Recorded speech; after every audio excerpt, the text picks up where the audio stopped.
Good evening. However, what time today? Thought it's good and God is good all the time. My name is Sammy J. Spirit Divine. I'm here to give you a little news in a word on tonight. Now we're gonna talk about Israel on war. That still is going on. Now they having an airstrike. So the BBC News have reported a refugee camp in Gaza. Where people are searching. Through the destroying of the building.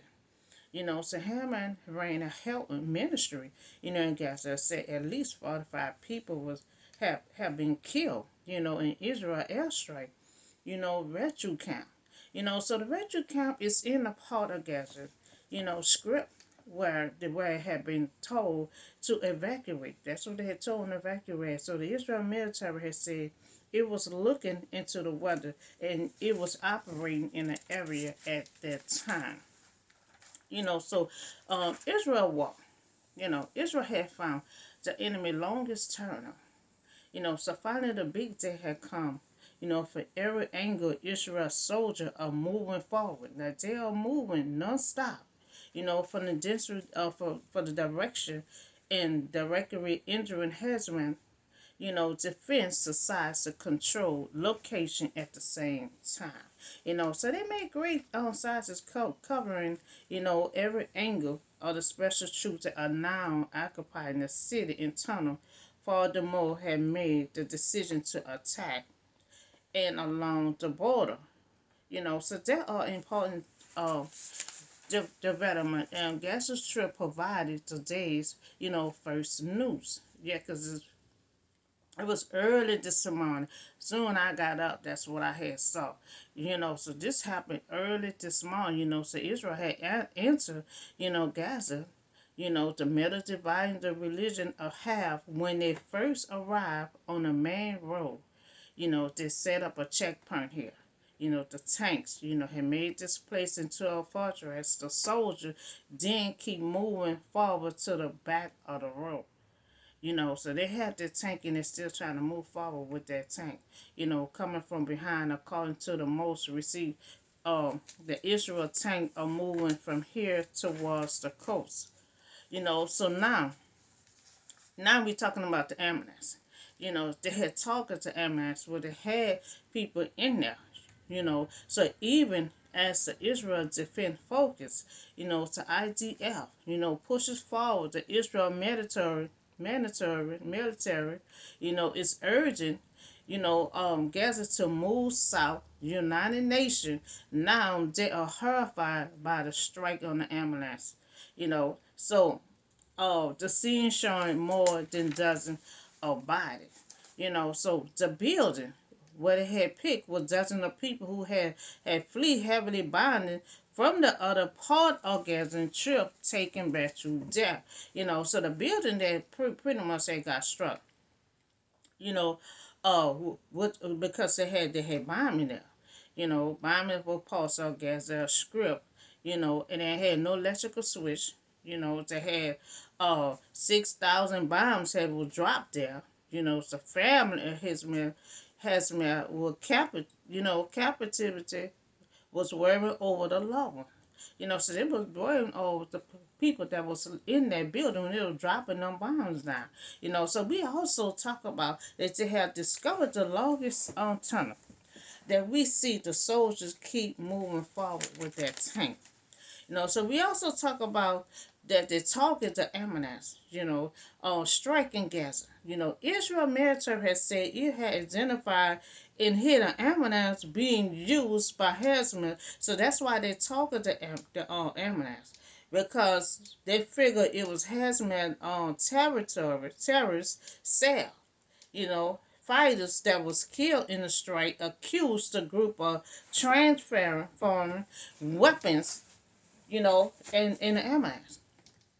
So that's why they're talking, because they figure that ambulance will have belonged to Hezbollah, and then when they checked the ambulance, they had weapons and everything else that was in there, um, so Mr. President Biden and team has been doing a great job monitoring, supporting, and keeping an update on this war. So I know you've been trying, to calm this war from conflict from spreading to the United States. So we thank you for that. So but now, this war is still getting out of control. So they refuse to come together, to stop this war. And and I know you've been trying so hard to keep this war from getting closer to home in the United States. So we will keep trying to help Israel, as possible as we can, you know, from the conflicts of trying to smooth this out so it won't get to the United States, but we still need Hezbollah, to free Israel, people, and let this battle come to an end. So that's on the wall that I called early this morning. So we go I have a word for you on today. Um we have we're gonna talk about this widow. This widow, her husband died, and the husband was the only one in the household that had a job and was working, paying all the bills. So I'm saying to all the ladies, just because you're married, just because you have someone in your household, don't just sit back and don't work, because you never know what's gonna happen. This one woman, husband died, so she's stranded, trying to figure out how she's gonna pay the bills for her and her two sons. She ain't work. The husband used to work and pay the bill. Now she got to try to figure out how she gonna get it done. So the creditor is constantly coming to her house, to pay whatever her husband had to pay. But no, when she paid that debt, she got to still keep the bills going on. So now she got to get out there and see how she gonna work to keep the bills going. So this story gonna come from 2 Kings chapter 4:1-7. So the wife of a man, from the company of the prophet had cried out to Elijah, your servant, my husband is dead, and you know that he with reference to the Lord. Now, see, he was in some kind of Christian group, and so her husband knew Elijah. He trained and teach a lot of them. So that's why she reaching out to him. My husband. My husband was in that class group, in that Christian group that you train and teach. But now this creditor is coming to take my two boys and myself, because see, back then, you know, if you didn't have no money to pay your bills, you was able to sell yourself or your children. So back then poor people was allowed to pay their debt by selling themselves or their children as slaves. So God ordered rich people and creditors not to take advantage of this situation. During their time of need. So this woman creditor was not acting in the spirit of God law. So even though it was in law, but you still had to respect and not take advantage of it. So Elijah had replied to her, how can I help you? Now she done told Elijah her story, so he like, what you need me to do? How can I help you? Tell me what to do here in your. He said, what do you have in your house? Now he about to use the tools that she may have in her house, and he about to show all us. When we straighten like this here, we can start using the tools that we have in our house to pay bills, to get things done. So what do you have in your house? Your servant have nothing there at all, she said. So except as a small jar of olive oil. She said, I don't have nothing in the house. Her husband died, so before he died, she must have had food in the house. She said, only thing I have is a small jar of olive oil. So she don't have anything to go with that. But this widow, left alone because her husband, had died, and she have to make provision for her and her children. Now she have to make the decision in her house now. She don't have the man. The man is the head. So I understand the man supposed to be the head of the house. But this a new generation now, y'all. You can make continue on making the man the head of your house. But this is a new generation that the ladies have to still work too. Because you don't know how the table's going to turn. You know, he may not be dead, but you might get a divorce. You might get separated. So I advise all women to work. Don't stay home to depend on nobody, because whatever the circumstances is, you left alone and you trying to figure out, how you gonna do this, how you gonna get done, so she don't have no money to pay her debt. She told Elijah all she have is a small jar of olive oil. Now we about to see the miracles that God about to run through Elijah. So Elijah said, go around. She got this small jar of olive oil. So Elijah said, you go around, ask all your neighbors, do they have empty containers? He about to show a miracles of how you gonna pay this debt. So Elijah about to perceive a miracle with the tools that she have. But God provision, of God will provide Earl as much as jars that she have. Now she gonna collect the jars. As long as she got them jars, she gonna be able to fill all those containers up.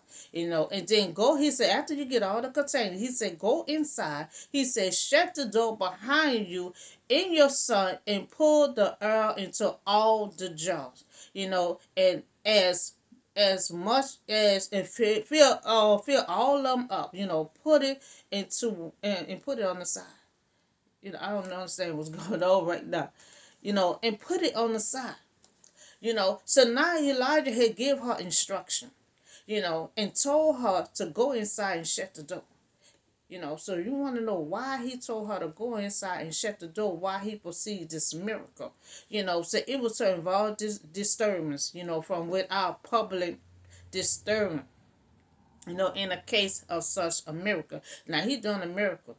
Now he want everybody watching and talking, because he got to pray, and all that power gonna come from God.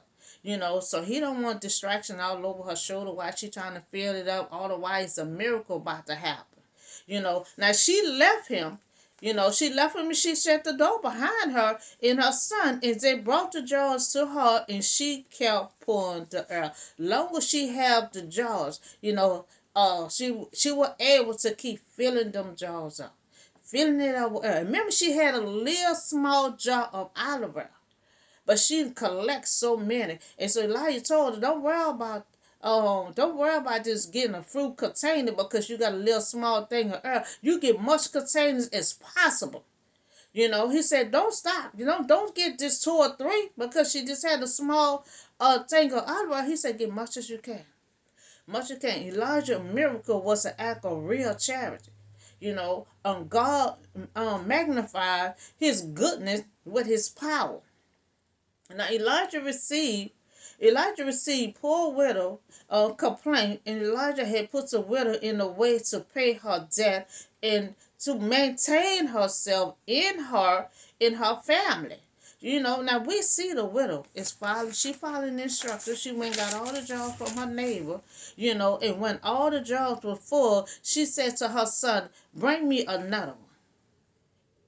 She said, bring me another. She done filled up all them jars with the little bottle of oil that she had. Now she telling her son, give me another jar. Because she saw the son taking a long time and reach out another one yet because they was in the motion reaching a contain, But he replied, there is not a jar left.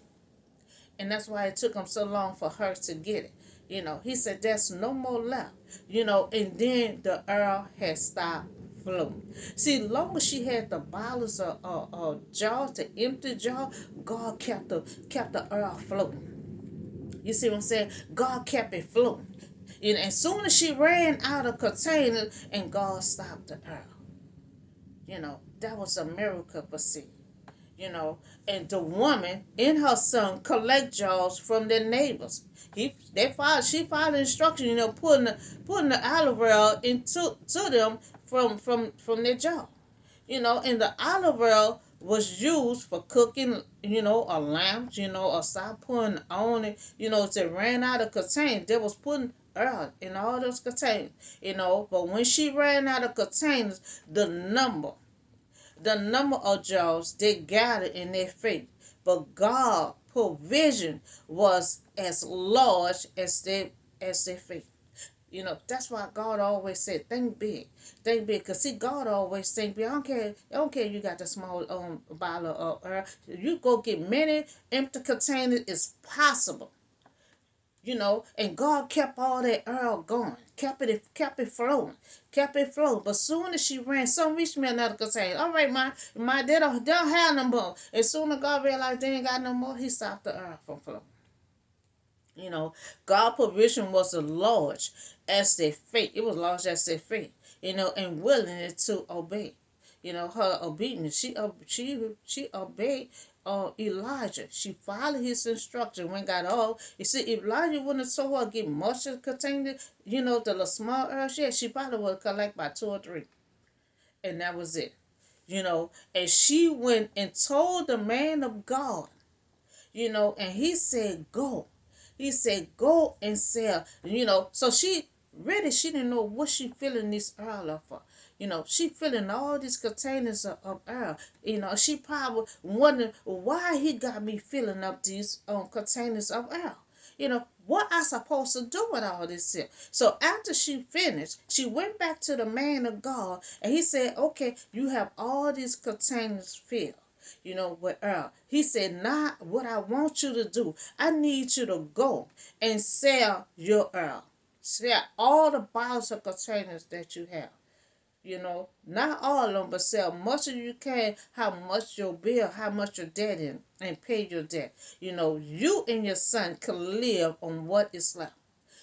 Whatever, how much her bill is, and she paid all out, and she got something left, Elijah told her, you left off of that for you and your son. Not only she ain't had no money to pay her bills, but then she had over enough to pay her bill. But she got something left over to live off of. And she was wondering, that's why God tell us to stop worrying. Irma, just stop worrying. Because see, God can figure things out.